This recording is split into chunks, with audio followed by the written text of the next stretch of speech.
12 अक्टूबर 1972 को ये फ्लाइट यूरोबो के कैपिटल मोंटेविडियो से उड़ान भरती है।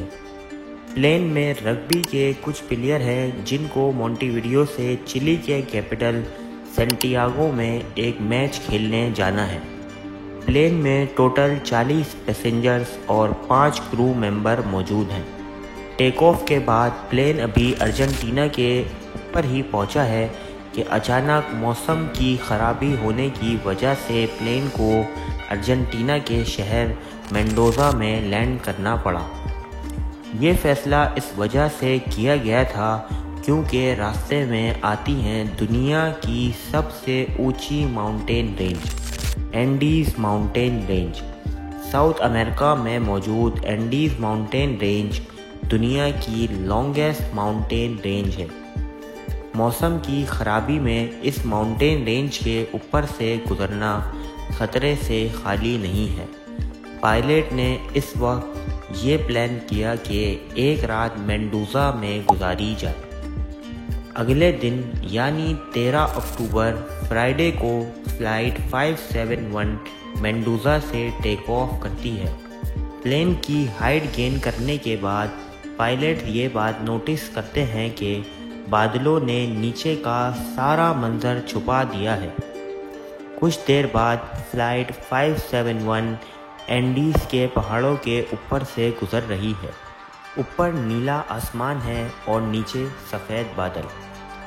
3:21 पर पायलट्स प्लेन को डिसेंड करवाने लगते हैं। शुरू में उनको ख़तरनाक टर्बुलेंस का सामना करना पड़ता है, लेकिन जब सफ़ेद बादलों की लेयर्स को क्रॉस कर रहे होते हैं तो प्लेन की वार्निंग लाइट्स ब्लिंक करने लग जाती हैं। पायलट्स देखते हैं कि उनके सामने एक बहुत बड़ा पहाड़ है। पायलट्स ने दोबारा एल्टीट्यूड गेन करने के लिए पूरी जान लगा दी। प्लेन की नोज़ अब आसमान की तरफ हो चुकी थी, लेकिन शायद ये चीज़ थोड़ी देर पहले कर ली जाती। फ्लाइट 571 की टेल पहाड़ की चोटी से जा टकराई और जहाज़ से अलग हो गई। ये पहाड़ पूरी तरह बर्फ़ से ढका हुआ था। बिना टेल और विंग्स के जहाज़ का फ्यूज़लेज स्लाइड करता हुआ नीचे आया। 350 किलोमीटर की स्पीड से प्लेन का ये पार्ट नीचे आता है और 700 मीटर नीचे आने के बाद फाइनली एक लास्ट टकराव होता है। प्लेन में सब कुछ तहस नहस हो जाता है और प्लेन का कॉकपिट पूरी तरह से क्रैश हो जाता है।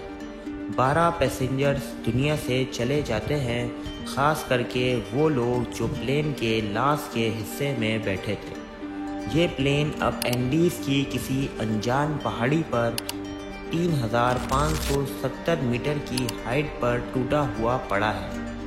प्लेन में 33 पैसेंजर्स अब भी जिंदा होते हैं। ये इस क्रैश को सरवाइव कर गए हैं, लेकिन इसमें काफ़ी लोग ज़ख्मी हालत में हैं। सर्वाइवल की कहानी यहाँ से शुरू होती है। ये बात कोई नहीं इमेजिन कर सकता कि आखिर इन लोगों ने आगे क्या किया होगा। An old transport plane crashed in the Andes Mountains. 45 persons were aboard, given up for dead. Plane गायब होने के 1 घंटे बाद प्लेन क्रैश की खबर ने चिलियन अथॉरिटीज़ को अलर्ट कर दिया।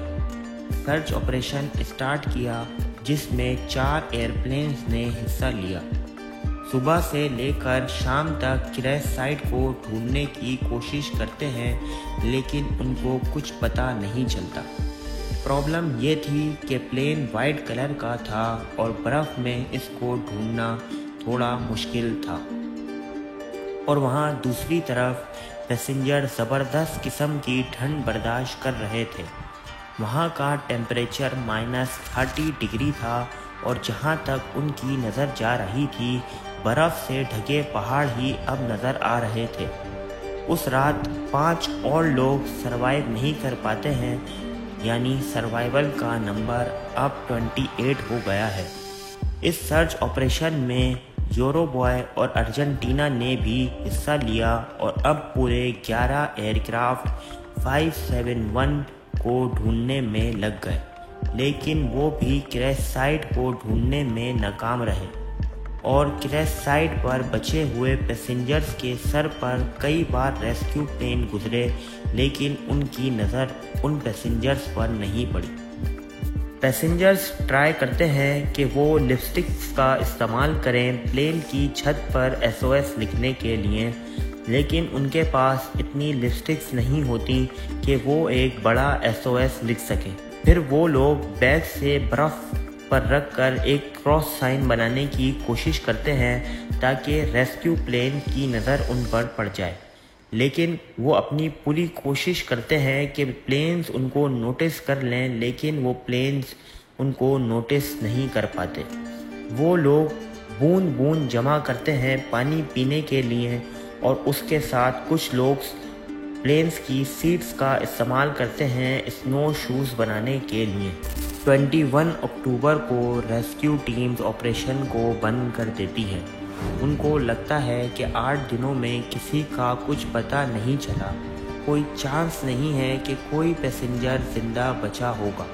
वो लोग तमाम पैसेंजर्स को डेड डिक्लेयर करके इस ऑपरेशन को बंद कर देते हैं। 11वें दिन क्रैश साइट पर एक पैसेंजर रॉय हार्ली को कॉकपिट में एक रेडियो मिलता है। रॉय इस रेडियो को ऑन करने की कोशिश करता है और उसकी एफर्ट से ये रेडियो काम करने लगता है, लेकिन इस रेडियो से सिर्फ 1 वे कम्युनिकेशन की जा सकती थी, मतलब वो लोग सिर्फ बाहर की खबरों को सुन सकते थे। इस रेडियो से उनको ये खबर मिलती है कि उनको ढूंढने के लिए चलाया जाने वाला सर्च ऑपरेशन अब बंद कर दिया गया है। वो लोग पहले ही इतनी मुसीबत में थे, वहीं ये खबर उनको मज़ीद अफसोस में डाल देती है। अपने बचने की जो आखिरी उम्मीद उनको नज़र आ रही थी, अब वो भी ख़त्म हो चुकी थी। उन्होंने कॉकपिट के प्लास्टिक को काट कर अपने लिए गिलासेस भी बनाए, जो कि उनको बर्फ़ से रिफ्लेक्ट होने वाली लाइट से कुछ हद तक महफूज रख सकते थे। उनके पास खाने के लिए ज़्यादा सामान नहीं था। उनके पास सिर्फ 8 चॉकलेट्स बार, 1 मसल्स का टीन, 3 जार्स के टिन और 1 आलमंड का टिन और कुछ वाइन बॉटल्स थी। वो लोग हर दिन बहुत थोड़ा थोड़ा खाते थे। एक बंदे ने तो एक मूंगफली को 3 दिन तक खाया, लेकिन फिर भी उनका खाना ख़त्म होने लगा। पहाड़ों में इतना ऊपर तो ना कोई जानवर था जिसका वो शिकार करते। फिर उन्होंने अपने कपड़े और कॉटन्स को ही खाना शुरू कर दिया, जिससे वो लोग मज़ीद बीमार पड़ने लग गए। अब इस सिचुएशन में भूखे मरने के अलावा कोई और ऑप्शन नहीं था। फिर उन्होंने कुछ ऐसा किया जिसको सुनकर आपके होश उड़ जाएंगे। उन्होंने अपने दोस्तों की डेड बॉडीज़ को खाने का सोचा। उन्होंने ये प्लान किया कि ज़िंदा रहने के लिए उनको अपने दोस्तों की डेड बॉडीज़ को खाना पड़ेगा। ये फैसला बहुत ही मुश्किल था, क्योंकि मरे हुए लोग या तो उनके दोस्त थे या फैमिली मेम्बर्स थे, और उन लोगों की डेड बॉडीज़ को खाना किसी अज़ाब से कम नहीं था। लेकिन खाना ख़त्म होने के बाद उन्होंने अपने दोस्तों की डेड बॉडीज़ को खाना शुरू कर दिया। आहिस्ता आहिस्ता ये सोर्स भी ख़त्म होने लगी। पैसेंजर्स ने प्लेन के टूटे हुए हिस्से को अपना शेल्टर बनाया हुआ था और वो ज़्यादातर वक्त उसमें ही गुजारा करते थे। क्रैश के 17 दिनों के बाद 29 अक्टूबर को अचानक रात के वक्त एक एवलांच आया और फ्यूज़लेज पर बुरी तरह हमला किया। बर्फ़ की स्पीड इतनी तेज़ थी कि पूरे फ्यूज़लेज के अंदर तक बर्फ़ भर गई। इस हादसे में 9 सर्वाइवर्स मारे गए और बचे हुए 19 लोगों के हाथ जो कुछ लगा उन्होंने उससे बर्फ़ को हटाया। दिन गुजरते जा रहे थे, सर्वाइवर्स की हालत बद से बदतर होती जा रही थी। एक एक करके सारे मौत की नज़र हो रहे थे और बचे हुए अपनी मौत का इंतज़ार कर रहे थे। 12 दिसंबर यानी क्रैश के 60 दिनों के बाद 3 सर्वाइवर जिंदगी की बाजी और हार गए। अब पीछे बचे 16 लोगों के पास 2 ऑप्शन थे, या तो वो अपने बचे हुए दिन गिनना शुरू कर दें या फिर हिम्मत करके वेस्ट में मौजूद इस वर्टिकल क्लिफ को हाइक कर लें। 12 दिसंबर 1972 को 3 रग्बी के प्लेयर्स ने वेस्ट पीक को हाइक करने का इरादा कर लिया, इस उम्मीद में कि पहाड़ की दूसरी साइड ग्रीन वैली होगी, वहाँ से शायद कोई मदद मिल जाए। ये एक बहुत ही तकलीफ़ देने वाली हाइक थी, क्योंकि उनको ना तो कोई एक्सपीरियंस था, ना ही उनके पास हाइकिंग गियर्स थे, और सबसे बढ़कर वहाँ का टेम्परेचर -30 डिग्री था। उन्होंने हाथों से बनाए हुए स्लीपिंग बैग्स और जहाज़ की सीटों से बनाए हुए गर्म कपड़ों को पहना और हाइक पर निकल गए। पूरे 3 दिन हाइक करने के बाद आखिरकार पहाड़ की चोटी पर तो पहुंच गए, लेकिन क्या देखते हैं कि दूसरी साइड भी ऐसे ही बर्फ़ के बड़े बड़े पहाड़ हैं। यहाँ भी ना तो कोई हरियाली है और ना ही ज़िंदगी के आसार हैं। खाने की कमी होने की वजह से एक बंदा वापस क्रैश साइट पर चला जाता है और बाकी 2 लोग मदद की तलाश में डाउन हिल चले जाते हैं। 10 दिनों तक ट्रैकिंग करने के बाद और 60 किलोमीटर तक बुरी हालत में सफ़र करने के बाद आखिर वो लोग एक वैली में पहुंच जाते हैं, जहां पर हरियाली थी, जानवर थे और नदी भी बह रही थी। सबसे पहले उन्होंने नदी में से पानी पिया, तभी उनको नदी की दूसरी साइड पर घोड़े पर एक बंदा दिखाई दिया। नदी की शोर की वजह से वो लोग अपना पैगाम उस शख्स तक नहीं पहुंचा पा रहे थे।